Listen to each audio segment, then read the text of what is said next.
I'm a general practitioner. I do estates, I do contracts, I do family law. It was something that would be a natural progression for me. I was captain of the debating team, I was public speaker in high school, and taking advice from my teachers and everybody who knew me well, and also it just seemed like there was nothing else I could do from my skill set and passions, and I chose law.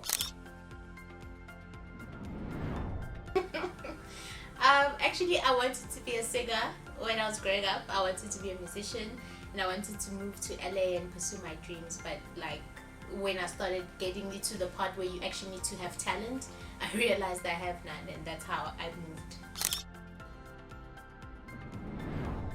Actually, I knew a few attorneys, but nobody in particular inspired me to do it. It was just something I thought my skills would, naturally accrue to.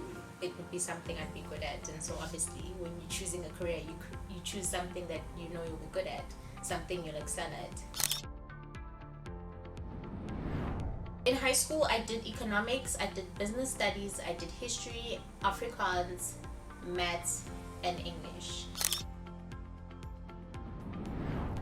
They've helped me in that I was able to meet my requirements to get into varsity. There are certain baseline subjects that usually universities look at to see whether you qualify, whether you'll cope with the chosen course, and my subjects were equipping me for that.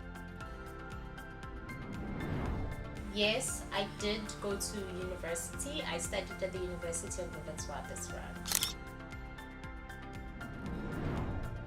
I went straight into university. I had applied, my first option was LLB. Every university I applied at WITS, I applied at UJ. And I got into both, but I chose WITS because they had some sort of entry scholarship thing according to your results. Okay, for the LLB, if I recall correctly, it was 46 points. They were still working with the point system. It was either 44, 45, or 46 points. It's been a while since I checked or even looked at that. But yeah, I think it was 45 points.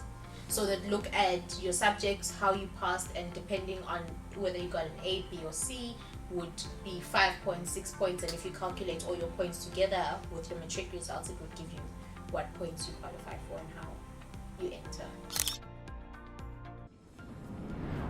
I had an understanding that there was an opportunity to specialize once I'd done my LLB, but I didn't have full understanding of what the implications would be and what areas of law there are available to me after I'm done with my studies. So that's information that I learned during my course of my studies and with networking and with discussing. With the LLB in particular, it's a general degree, so you do all the laws that are in South Africa. You do family law. It's each area of law is a module.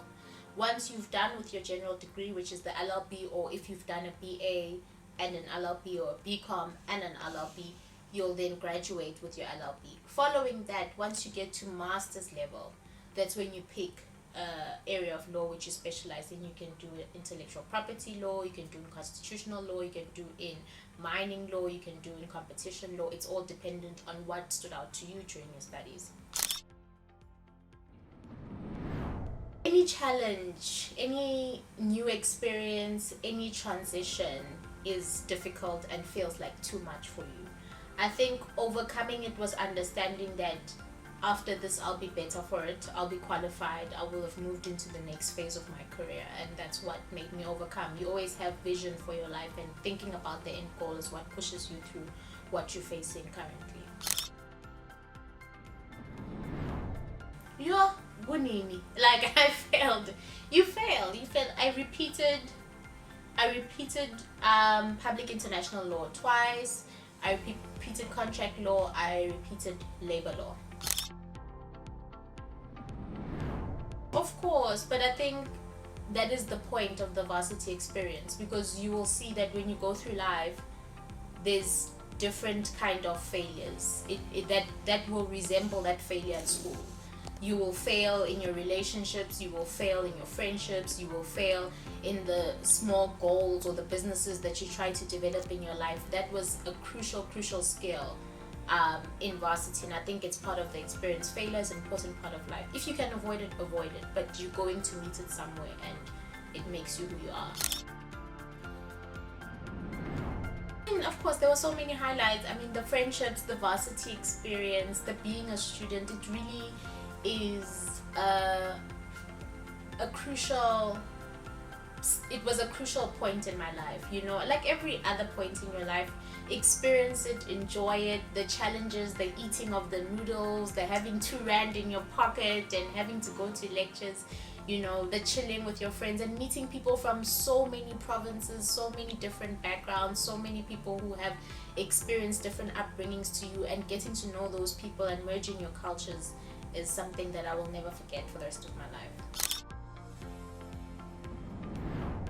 With an LLB, it's like a general degree, so you don't have to go and be an attorney or be an advocate when you have an LLB. Once you have an LLB, you are a lawyer, as they would put it.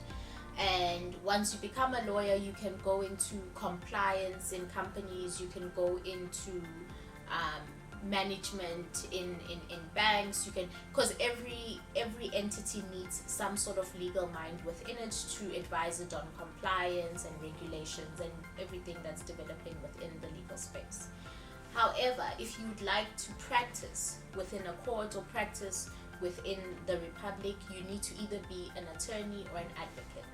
In order to do that, you need to either do your articles for an attorney or your pupillage as an advocate. Once I had completed my LLB, I entered the firm on an internship. I was placed by a skills development organization. I was placed in the firm with the internship. About a month or two, it was a 12-month internship, but a month or two later, I was absorbed as a candidate attorney. So in law, you do your articles for about 1 year or 2 years, depending on whether you have your practical legal training certificate. And once you've done those 2 years, you apply to the High Court to be admitted as an attorney. Well, once you've passed your board exams, that is, you apply to the High Court to become an attorney. No, it can't, because the laws develop. There's amendments. There's, you know, and as an attorney, you will never know everything. You need to consistently research. You need to consistently write. It's a volumes game. You need to read. So the learning never stops. Just like any profession, you know, I assume, especially with now the fourth industrial revolution, technology is changing. Even people who are working in technical fields need to learn different software, need to learn different apps, need to learn different sort of equipment, you know. Even tools are changing these days, so you need to constantly be learning in any profession. Taking on instructions that I've never taken on before, so mandates that I've never done before. You know, recently I was introduced to divorce law. That was a challenge. I'd never had a divorce instruction before, so it felt like uncharted territory. So learning new areas of law or doing or taking instructions that you've never executed before is always a challenge.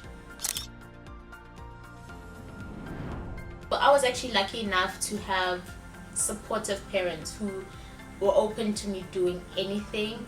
But you know, within the Black community, if you choose to be a doctor, a teacher, a nurse, a lawyer, it's anything noble. So my choice was easy, but that doesn't mean to discourage anybody else from pursuing something that is controversial, something that their parents do not understand. That should not be a reason. People have found great success in life with following their talent and following their dreams.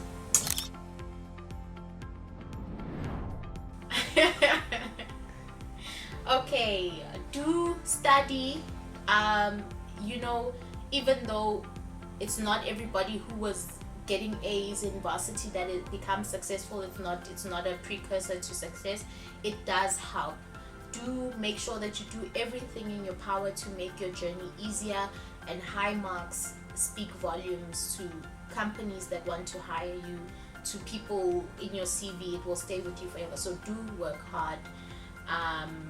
Don't look around you. Don't look at what your friend is going to study, what varsity your friend is going to, how much marks your friend is getting. Focus on your race. Don't compare yourself to anybody else. You're going to get where you need to get as long as you do what you need to do. What Palisa is doing is not your business. It's what you need to do that will give you the results that you need. Don't forget to live. Life is for living. Don't be obsessed with success. Be obsessed with purpose. Be obsessed with your passions and the things that move you and the things in the world that you feel that you need to change. Don't forget to heed those calls and not focus on the monetary things and money and things that you can acquire with hard work. Just focus on the work.